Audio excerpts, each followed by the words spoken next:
Good morning students. आपका स्वागत है study circle of chemistry Hazaribagh YouTube channel में। और मैं उपेंद्र कुमार। कल हम बताए थे इसके पीछे वाले वीडियो में, जो केमिकल बॉन्डिंग का सेकेंड वीडियो जो हम भेजे थे, उसमें हमने चर्चा किया था types of chemical bond. Chemical bond के टाइप्स कितने होते हैं, और उसमें हम बताए थे कि उसमें 5 टाइप ऑफ केमिकल बॉन्ड होते हैं। पहला आयनिक बॉन्ड, जिसका नाम है इलेक्ट्रोवैलेंट बॉन्ड। दूसरा है कोवैलेंट बॉन्ड। तीसरा है कोऑर्डिनेट बॉन्ड। चौथा मेटालिक बॉन्ड। और पांचवा बताए थे हाइड्रोजन बॉन्ड। हम एक एक करके सब चर्चा करेंगे। हम अभी तक जो चर्चा कर रहे हैं, पहला किसका? आयनिक बॉन्ड का।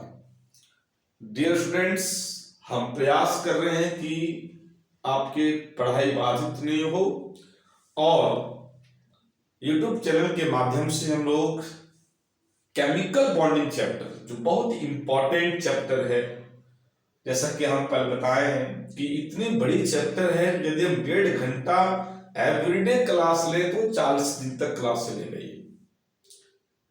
तो ये काफी लंबा चैप्टर और काफी दमदार चैप्टर, काफी इंपॉर्टेंट, और पूरे केमिस्ट्री का कहा जाए, पूरे केमिस्ट्री का एक हर्ट है ये।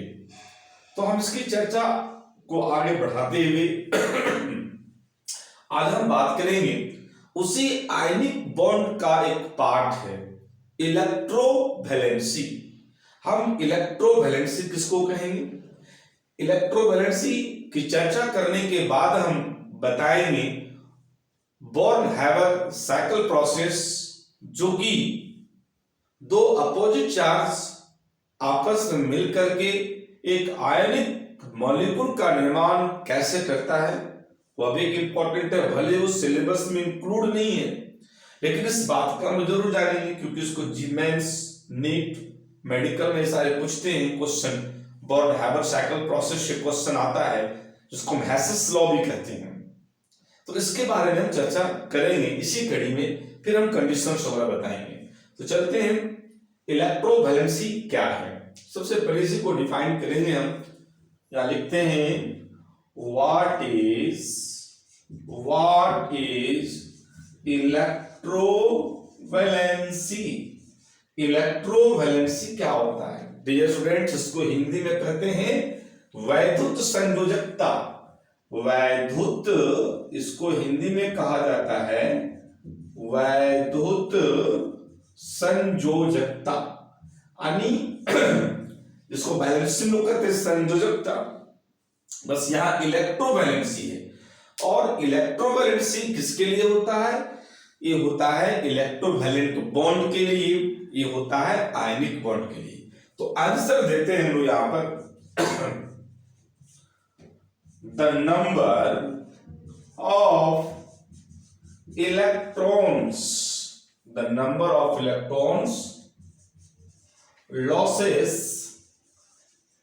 और गेन्स ड्यूरिंग द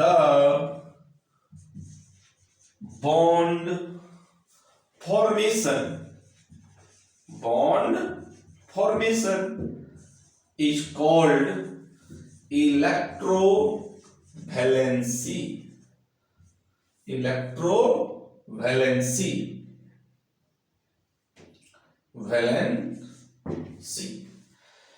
बहुत ही सिंपल, बहुत ही आसान लैंग्वेज में कि the number of electrons losses और गेन्स, कहता है कि जितनी संख्या में इलेक्ट्रॉन्स लॉस करेगा अथवा गेन करेगा, जो कि दोनों काम होता है इसमें। इलेक्ट्रॉन लॉस भी होता है, इलेक्ट्रॉन गेन भी होता है। तो जितना वो लॉस और गेन करेगा, सर काय को लॉस करेगा, काय को गेन करेगा, तो कहता है ड्यूरिंग द बॉन्ड फॉर्मेशन। जो बॉन्ड बनाएगा, जो इलेक्ट्रोवैलेंट बॉन्ड बनेगा, जो आयनिक बॉन्ड बनेगा, उस बॉन्ड के निर्माण के समय में ही, उसी समय कितना वो लॉस कर रहा है और कितना वो गेन कर रहा है, उसी संख्या को हम लोग कहेंगे इलेक्ट्रोवैलेंसी। ठीक है, उसको इलेक्ट्रोवैलेंसी कहते हैं। हाँ, इसमें जरूर ये बात है कि साइन का इंपॉर्टेंट जरूर है कि जब लॉस करेगा तो माइनस में होगा, यदि वो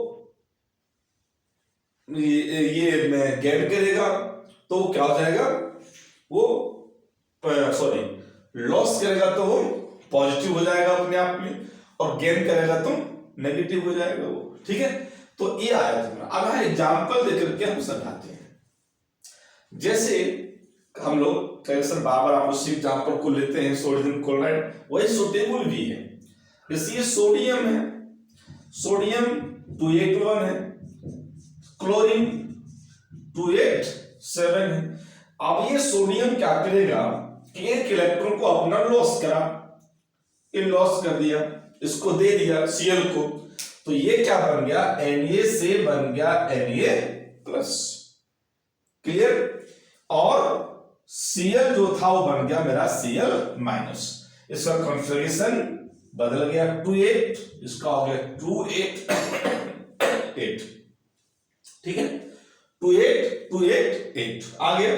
तो ये जो आया वो कितना दिया, सोडियम जो है एक इलेक्ट्रॉन को दिया और Cl ने एक लिया, तो इसका क्या हो कि एक जब दिया तो +1 जितना दिया है ना, तो इसका हम लिखेंगे वैलेंसी। तो इसको कहेंगे क्या, हम कहेंगे सर ये जो हो गया ये हो गया इलेक्ट्रो पॉजिटिव, और ये क्या हो गया, ये हो गया इलेक्ट्रो नेगेटिव। ये क्या हो गया +1, ये क्या हो गया -1। ठीक है, तो इसमें हम लोग कहेंगे इलेक्ट्रोवैलेंसी में कि कहना कि सोडियम का लिख सकते हैं हम लोग, दैट इज ऐसा कह दिया जाए कि वैलेंसी ऑफ सोडियम कहेंगे +1 एंड वैलेंसी ऑफ क्लोरीन क्या कहेंगे -1। तो ये +1 और ये -1। ठीक है, लेकिन ध्यान रखना कि जब भी इसको हम कहीं न्यूमेरिकली पुट करते हैं तो केवल 1 पुट करते हैं, मैग्नीट्यूड। इस बात को ध्यान रखना कि जब न्यूमेरिकली नहीं इसको लोग पुट करेंगे वैल्यू में तो केवल 1 पुट करते हैं। ठीक है, ध्यान देते हैं कि जब कहीं न्यूमेरिकली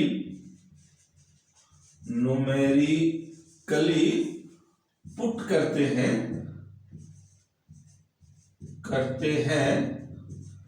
तो ओनली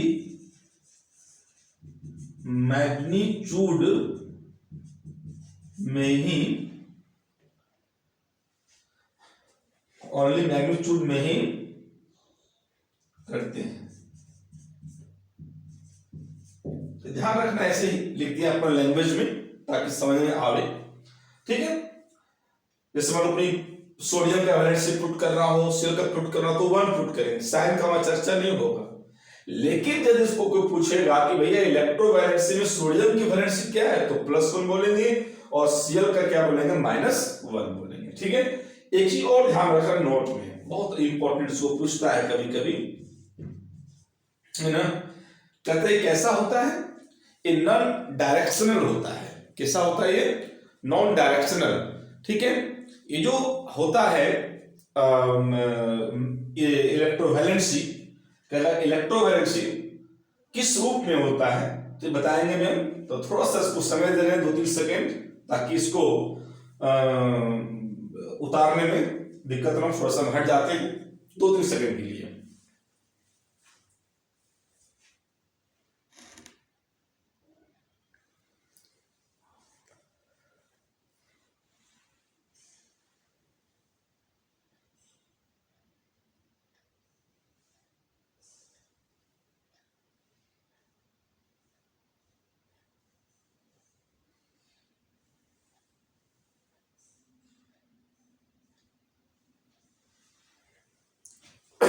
तो ठीक है, तो अब बताया थे नोट के लिए कुछ तो पहले बार समझ लेते हैं फिर इसको हम लोग कि व्हाट इज इलेक्ट्रोवैलेंसी क्या है। The number of electrons losses और gains during the bond formation. कहते भैया जब बॉन्ड बनेगा, जब बॉन्ड का निर्माण होगा तो जितना इलेक्ट्रॉन का लॉस करेगा और जितना का वो गेन करेगा, ध्यान रखना कि बराबर में होता है, जितना लॉस उतना ही गेन। वही इलेक्ट्रॉन की संख्या, वह नंबर ऑफ इलेक्ट्रॉन्स इलेक्ट्रोवैलेंसी कराएगा। जैसा कि सोडियम ने एक इलेक्ट्रॉन को लॉस करा, क्लोरीन ने एक इलेक्ट्रॉन को गेन करा, तो उसकी वैलेंसी दोनों का 1-1 होगा, लेकिन साइन के साथ पॉजिटिव +1, क्योंकि एक प्लस है -1। इलेक्ट्रो पॉजिटिव कहलाया, इलेक्ट्रो नेगेटिव कहलाया, ठीक है। हालांकि आगे ये दोनों आपस में मिलकर के क्या बनाता है, NaCl बनाता है, ठीक है। यहां लिख दिया दैट इज करके लो valency of sodium, valency of chlorine लिख दिया। अगर जब कहीं न्यूमेरिकली पुट करते हैं तो ओनली मैग्नीट्यूड में ही करते हैं, ठीक है। यानी मैग्नीट्यूड मतलब उसका मोड, साइन वन कुछ नहीं, सीधा 1। नोट में लिख दिया, ऑब्जेक्टिव में पूछता है कभी कभी क्या, ionic bond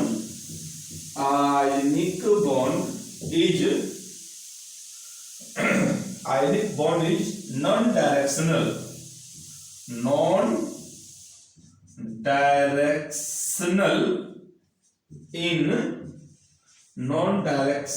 in nature.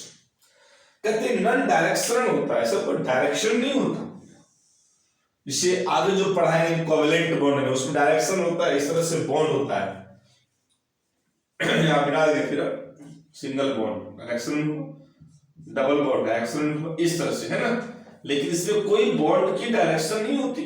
Covalent bond के जैसा हम इसमें डायरेक्शन बॉन्ड का नहीं देखते, नहीं, क्योंकि बताया कि हम कि बॉन्ड वहां दिखेगा नहीं, लेकिन हाँ दो अपोजिट चार्ज के बीच में एक इलेक्ट्रोस्टैटिक फोर्स यहां लग रहा है। बस यही हम ये हम लोग समझेंगे कि दोनों की, जैसे मान लो चुंबक, जब हम एक प्लस रखते हैं माइनस रखते हैं चुंबक को, मैग्नेट को यहाँ पर, तो क्या कैसे रखते हैं हम लोग, तो आप एक दूसरे जितना हम करीब लाते हैं, नजदीक लाते हैं, वो आपस में क्या होता है, वो सटना चाहता है। तो आगे जो फोर्स लग रहा है जिसको लोग कहते हैं इलेक्ट्रोस्टैटिक फोर्स, यहाँ जो मैग्नेटिक फोर्स लग रहा है, चुंबकीय बल, जो क्या उस बल हमें दिखाई पड़ता है क्या, नहीं दिखाई पड़ता।